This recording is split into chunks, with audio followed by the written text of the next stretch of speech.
फडणवीस जो है अब मुख्यमंत्री बनेंगे। और इस बीच एक और बड़ी खबर आ रही है। बड़ी खबर ये भी है कि पुणे काउंटिंग सेंटर पर जमकर नारेबाजी हुई और अजित पवार के जो समर्थक हैं वो नारेबाजी कर रहे हैं। उनकी तरफ से दावा ठोका गया कि अजित पवार को सीएम बनाया जाए। यानी एक तरफ बीजेपी के नेता अलग दावा कर रहे हैं तो अजित पवार के जो समर्थक है वो भी दावा कर रहे हैं। मुझे लग रहा है यही आज की सबसे बड़ी खबर है। अभिज्ञान, ये सबसे बड़ी खबर है आज की। मतलब बीजेपी का इतिहास रचना भी इतनी बड़ी खबर नहीं है जितना अजित पवार का मुख्यमंत्री। बहुत इंपॉर्टेंट है और बहुत अच्छी बात बोली है अनंत विजय ने। ये सबक होता है, हर चुनाव सबक होता है राजनीतिक दलों के लिए। तो जो राजनीतिक दल उद्धव ठाकरे की तरह सोच रहे हैं कि कोर आइडियोलॉजी से ट्रांजिशन लेंगे वो अपनी पॉलिटिकल कन्वीनियंस के हिसाब से, अब सचेत रहे, जनता उनको पनिश कर देगी।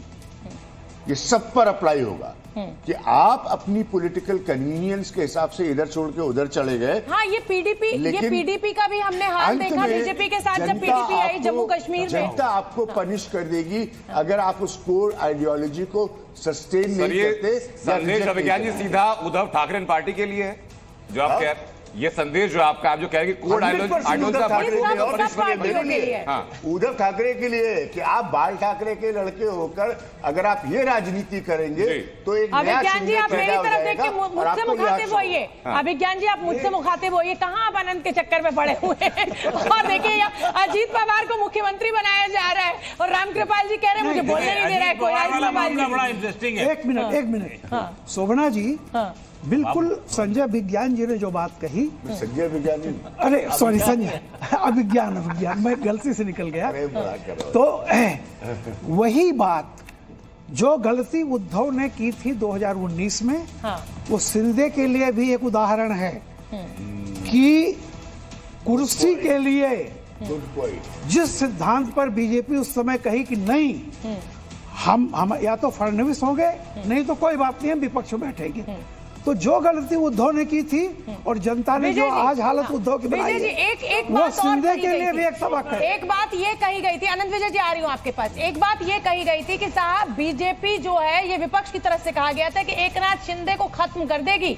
अब शिवसेना खत्म है, अब तो महाराष्ट्र में बीजेपी की तूती बोलेगी। मुझे लगता है कि एकनाथ शिंदे की इस ताकत ने, इस जो उन्होंने जिस तरीके से अपना अच्छा प्रदर्शन किया है, उस बात पे भी अब मतलब रोक लगेगी जो विपक्ष कह रहा था कि साहब एकनाथ जिस पर हम लोग चर्चा कर रहे हैं, जिस पर हम लोग, बल्कि भारतीय जनता पार्टी बढ़ाएगी। क्यों बढ़ाएगी? उद्धव ठाकरे को अभी और खत्म करना चाहेंगे। उद्धव ठाकरे जो 22 सीटों पर डटके हुए हैं वो मतलब उनको वो भी नहीं समझ में आ रहा होगा, इतना भी उन्हें आना चाहिए। तो उद्धव ठाकरे को कमजोर करने के लिए शिवसेना का शिंदे का इस्तेमाल किया जाता रहेगा। और ये हो सकता है कि शिंदे को बड़े पद के साथ अगर मान लीजिए वहां न रखा जाए तो केंद्र में अच्छे मंत्रालय के साथ में उनको रखा जाएगा। जिस विषय पर आप आज चर्चा कर रहे हैं, भारतीय जनता पार्टी ने तो चुनाव से पहले समझा ना, उन्हें पता था कि शिंदे उनकी जरूरत है।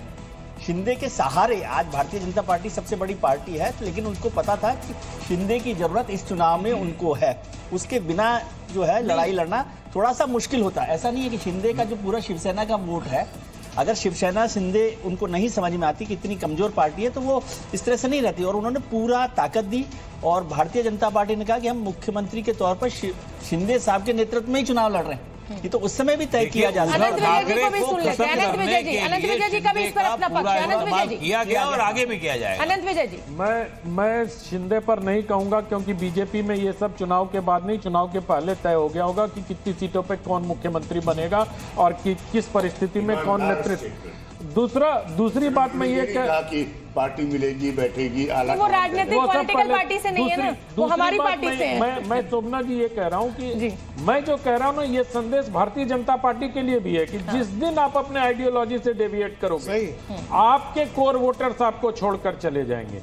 और हिंदुत्व आपका कोर है, जिस दिन अडवाणी जी ने कांग्रेस ने अपनी आइडियोलॉजी से कोई कॉम्प्रोमाइज नहीं किया, एक सेकंड, लेकिन कांग्रेस जो आइडियोलॉजी पर आपने छोड़ दिया। बताया नहीं, अनंत विजय जी इस बात का जवाब मेरे दीजिए।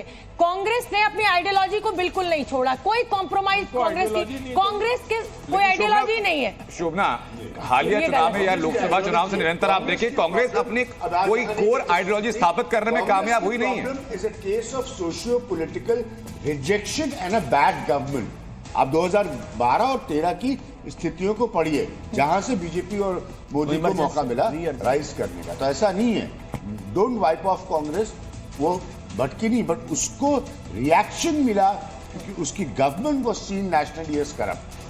दैट इज वेयर कांग्रेस है। जी, अभिज्ञान जी हमारे साथ कांग्रेस प्रवक्ता डॉली शर्मा इस वक्त जुड़ चुके हैं। डॉली जी, क्या एनालिसिस आपका कह रहा है इस वक्त महाराष्ट्र